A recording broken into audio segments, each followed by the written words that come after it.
Então não existe falar de vida cristã sem falar de amor. Porque o cristão ama, porque Deus ama. E a igreja sempre deve ensinar sobre isso e sempre colocar em prática isso, para que todos os irmãos, tanto os antigos como os novos convertidos, todos possam colocar em prática isso e aprender sobre isso. Uma maneira muito boa de fazer isso é a igreja sempre se unir, pedindo aí cestas básicas para os irmãos, roupas e tal, alimento, ajuda de toda sorte, Bíblias. Então tudo isso levar a uma comunidade mais necessitada e ajudar essas pessoas. Vamos ver na parte 1, um mandamento atemporal. Em seus ensinamentos, então, Jesus Cristo disse aos seus seguidores que seriam conhecidos como seus discípulos. Por causa de quê que eles seriam conhecidos como seus discípulos? Então seriam conhecidos pelo amor com que se amavam. Pergunta número 5. Quando cessarem os dons espirituais, o que ainda adentrará os portais da eternidade? 1 Coríntios 13, 8. Então, nós sabemos que aqui na Terra os dons existem por causa do amor. Se o cristão não tiver o amor, os dons não se manifestam na sua vida. Por isso existem poucas pessoas até que têm os dons do Espírito Santo operando através deles. Porque é preciso amar. Porque os dons não são para a gente. O dom não é para mim. O dom sempre é para ajudar outras pessoas. É o dom de curar, é o dom de fazer milagres, profecia. Então são vários dons. E esses dons são para outras pessoas. Para as pessoas serem edificadas, serem curadas, ouvirem uma palavra dentro do futuro, uma palavra de conhecimento. E são várias coisas. Receber um milagre. Agora, esse amor permanece depois que não forem necessários mais os dons. Os dons só são necessários enquanto estivermos aqui no mundo. Quando nós formos arrebatados, os dons não são necessários mais. Porque as pessoas terão corpos espirituais, corpos celestes. Não estarão sujeitos mais às coisas da terra, não precisaremos mais dos dons. Então, o amor vai prevalecer. Por quê? Porque no tribunal de Cristo nós vamos ser julgados, e uma das coisas que nós vamos ser julgados vai ser pelo amor que nós tínhamos uns para com os outros.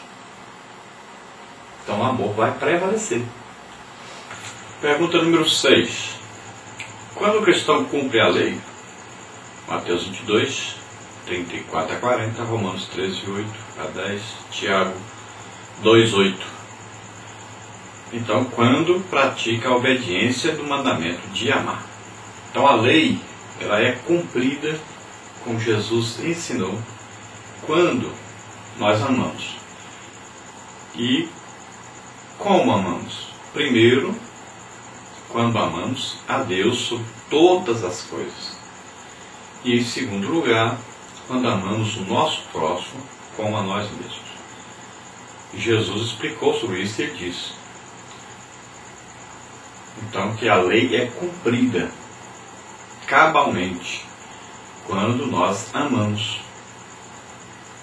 Perguntaram para Jesus qual o mandamento mais importante e ele disse, primeiro, amar a Deus sobre todas as coisas, e o segundo, semelhante a este, amar ao seu próximo como a si mesmo.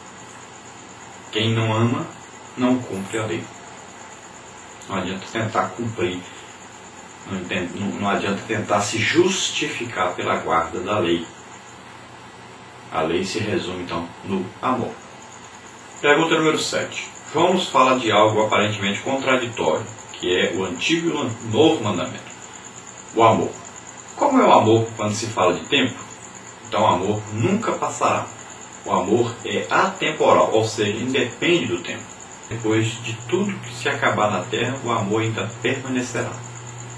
Veja bem que até os dons do Espírito Santo, que são as manifestações do Espírito Santo, os dons cessarão, mas o amor continuará. Número 8. Em que sentido o mandamento de amar é antigo e novo? A maneira de amar no Antigo Testamento era que se amasse então apenas entre si, ou seja, entre os membros da nação hebreia. A visão do amor no Novo Testamento é que o cristão deve amar a todos indistintamente, até mesmo o seu inimigo. Então esse parênteses nós colocamos aí para você melhor entender esse sentido desse amor antigo e novo. Então vamos se referir a um assunto basilar aprendido no início da fé, quando de sua conversão. Nesse sentido, ele não é novo, mas antigo. João destaca o ensino de Jesus Cristo, que disse: um novo mandamento vos dou, que vos ameis uns aos outros, como eu vos amei a vós, que também vós uns aos outros vos ameis.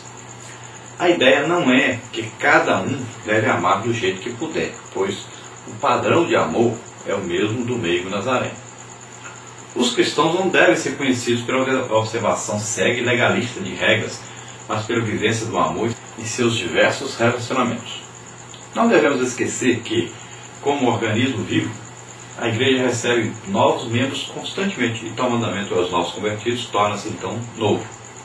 O amor foi ensinado por Deus, deveria ser cumprido, deveria ser a lei áurea de todos os homens, deveria ser resumida toda a lei no amor. Mas os homens não entenderam, quiseram, ao invés de amar as pessoas, quiseram cumprir o que estava escrito somente na letra e não na prática. O amor então deveria ser manifestado até para com os inimigos, ao contrário do que pensavam antes. Jesus na cruz disse: Pai, perdoa-lhes, eles não sabem o que estão fazendo. Na pergunta número 9, a resposta óbvia: quem é o nosso maior exemplo de amor? Então, o Senhor Jesus. O objetivo de cada cristão é ser como Cristo. Número 10, no quesito amor, qual foi o ensinamento de Jesus? Então ele nos deixou o exemplo de um amor incondicional ao comer com pecadores e publicanos. Declarou que há festa no céu quando um pecador se arrepende, demonstrando o valor que atribui a cada ser humano. Jesus tratou a todos de igual maneira. Não deve haver acepção de pessoas. Depois, no número 11, qual a diferença entre o amor do Antigo e do Novo Testamento? Então, era sobre o amor ensinado por Jesus que João pensava quando disse que devemos amar uns aos outros, dando uma nova roupagem aos mandamentos das leis do Antigo Testamento. Na verdade, o mandamento amarás o teu próximo recebeu um significado todo especial a partir do ensinamento de Cristo sobre quem é o próximo. Para o mestre, judeus, publicanos, gentios ou qualquer outro estranho têm o mesmo valor. Então, no ensinamento de Jesus, ele mostrou no seu ensinamento falando sobre o bom samaritano, e ele explicou ali que o verdadeiro amor é aquele que não olha para quem fará o bem, mas aquele que faz bem a todos. Então o próximo é qualquer pessoa que está conosco, ou perto de nós, ou longe de nós, todas as pessoas. Parte número 2, o contraste entre luz e trevas. De acordo com o contraste entre luz e trevas, muito usado no Novo Testamento para exemplificar a diferença entre o mundo e o reino de Deus, quem são os nascidos de novo? Então são os que vieram das trevas para a luz, que são eles mesmos considerados luz. São os que, uma vez salvos das trevas, permanecem na luz, vivendo na prática do amor uns para com os outros, assim como Cristo nos amou. São os que vivem na comunhão com os irmãos, que é a prova de que estão na luz. Pergunta número 13. Como sabemos a diferença entre o ódio, trevas, e manter-se na luz? Então é impossível alguém odiar seu irmão e andar na luz. O fato de alguém confessar Cristo como seu Salvador e aborrecer, odiar os seus irmãos, demonstra que essa pessoa está em trevas, isto é, não tem a Cristo.